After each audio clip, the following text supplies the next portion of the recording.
Trump और Putin की Hungary में मुलाकात होने वाली है, लेकिन इस मुलाकात से पहले ही यूरोप के लिए समीकरण बदल गए हैं। पुतिन ट्रंप की करीबी ने यूरोपीय देशों के लिए दहशत का बवंडर खड़ा कर दिया है और अब उन्हें अपने डर से बाहर निकलने के लिए सिर्फ एक ही रास्ता नजर आ रहा है। ये रास्ता है युद्ध के लिए अपने स्तर पर तैयारी, ऐसी तैयारी जिसमें अमेरिका विहीन यूरोपीय देशों का संगठन शक्ति संपन्न हो जाए। लेकिन इसके लिए कदम क्या उठाए गए हैं, देखिए इस रिपोर्ट में।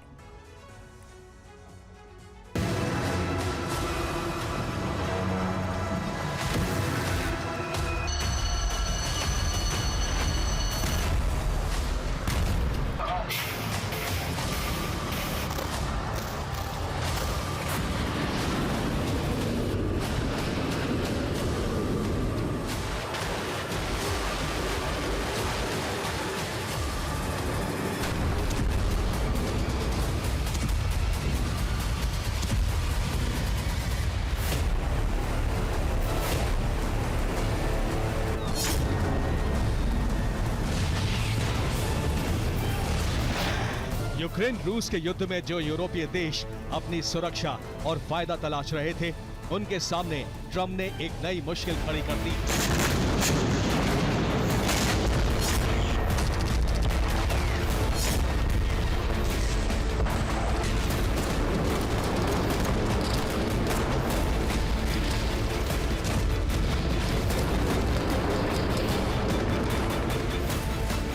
पश्चिमी देशों को फिर से महसूस होने लगा है कि पुतिन इस जंग को विस्तार तो देंगे ही, साथ ही अमेरिका से उन्हें कोई मदद नहीं मिलेगी।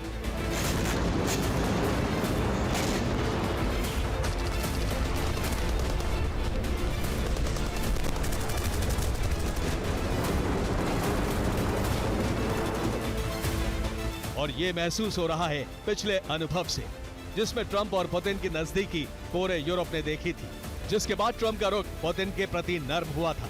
लेकिन पुतिन शर्तों पर अड़े थे, जिससे ट्रंप नाराज हुए और रूस के खिलाफ प्रतिबंधों को और सख्त किया।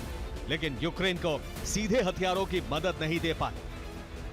और अब भी ट्रंप ने सिर्फ पुतिन को चेतावनी दी है, जबकि यूक्रेन को टॉमाहॉक देने पर आनाकानी शुरू कर दी है।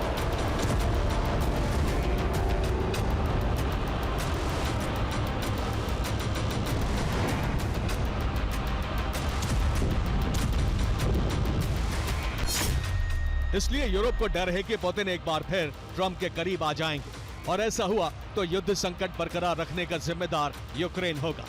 ट्रंप की तरफ से रूस को यूरोप पर कब्जे और हमले की छूट मिल जाएगी, जो यूरोप में घुसपैठ के लिए रूस का मजबूत बहाना बन जाएगा, और फिर पुतिन यूरोप पर हमला करने से भी नहीं चूकेंगे। ये एक ऐसा डर है जो यूरोपीय देशों के साथ साथ नेटो पर भी हावी हो गया है।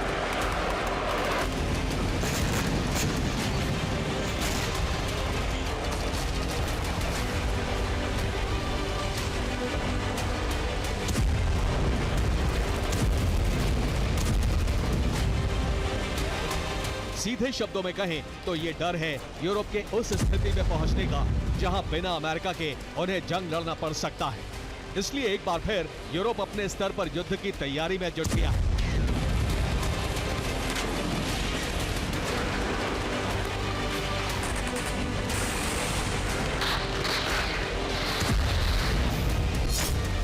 बदल गए हालात, यूएस रूस आएंगे साथ, यानी यूरोप फिर उसी स्थिति में पहुंच गया है जहां से हाल ही में उभरा था।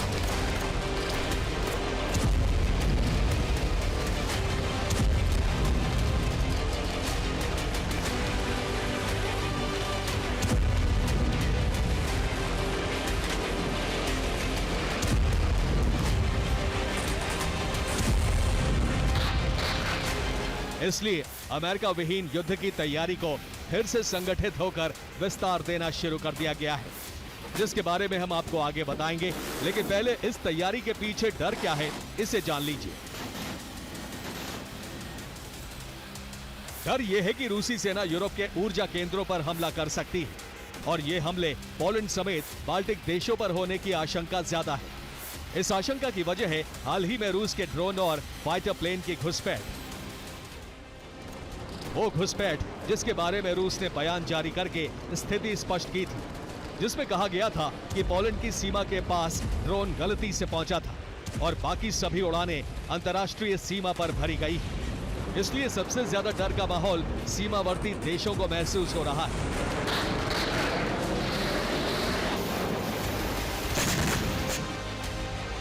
ये देश है पोलैंड, लिथुआनिया, लातविया और एस्टोनिया। इनके अलावा नॉर्वे, फिनलैंड और स्वीडन भी इसी आशंका से घिरे हैं। और यही डर रूस के खिलाफ रणनीतिक विस्तार का कारण बन गया है, जिसका प्रमाण है अमेरिका विहीन संगठित तैयारी, जिसमें पोलैंड ने युद्ध की आशंका में भारी हमले झेलने वाले शेल्टर बनाने शुरू कर दिए हैं। पोलैंड में बनने वाले ये सभी शेल्टर्स को कंक्रीट से तैयार किया जा रहा है। इसके अलावा एंटी ड्रोन सिस्टम भी पोलैंड ने सीमा पर तैनात कर दिए हैं, जबकि एयर डिफेंस को बिजली सबस्टेशनों के पास तैनात किया गया है। और हैरान करने वाली बात यह है कि इस निर्माण और सुरक्षा के लिए पोलैंड 382 मिलियन यूरो की बड़ी रकम भी खर्च कर रहा है,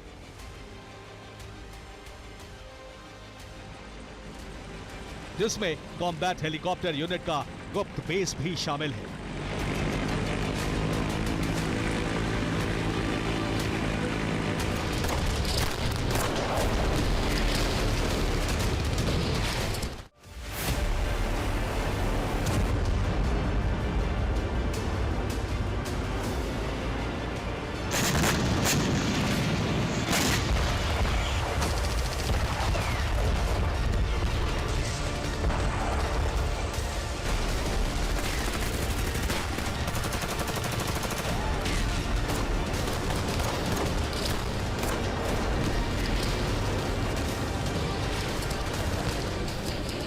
अब सवाल यह है कि इन देशों को इतना खतरा महसूस क्यों हो रहा है। इस सवाल का जवाब वो मूल कारण है जो रूस से टकरार को बढ़ावा देते हैं।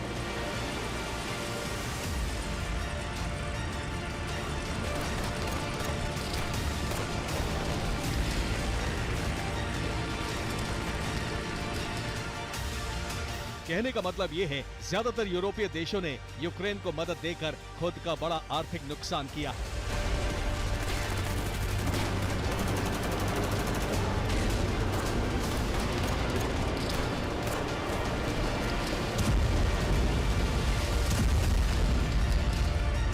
ऐसे में रूस से सामना करना पड़ा तो बिना अमेरिका के ये सबसे ज्यादा मुश्किल होगी। यही वजह है कि पोलैंड और बाल्टिक देशों ने ईयू से मदद की गुहार लगाई है। ईयू से ऊर्जा संरचना संभावित हमले की दिशा में रक्षा करने की अपील की गई है। इनके अलावा दूसरे यूरोपीय देशों ने भी अपने अपने स्तर पर रूस से निपटने की तैयारी शुरू कर दी, जिसमें फ्रांस पहले से ज्यादा मजबूत नजर आ रहा है। और इसे प्रमाणित करता है एफडीए फॉर्बिन फ्रिगेट का टेस्ट। इस टेस्ट में एयर फ्रिगेट ने एयर डिफेंस की क्षमता दिखाई है, जिसमें एस्टर 30 मिसाइल से A2SM बम को न्यूट्रलाइज किया गया है। यानी फ्रांस ने हवाई खतरे से निपटने के लिए बड़े पैमाने पर तैयारी कर ली। इसके अलावा नेटो के सदस्य कनाडा ने भी रूसी फ्लाइंग ऑब्जेक्ट को मार गिराने की तैयारी होने का दावा किया है।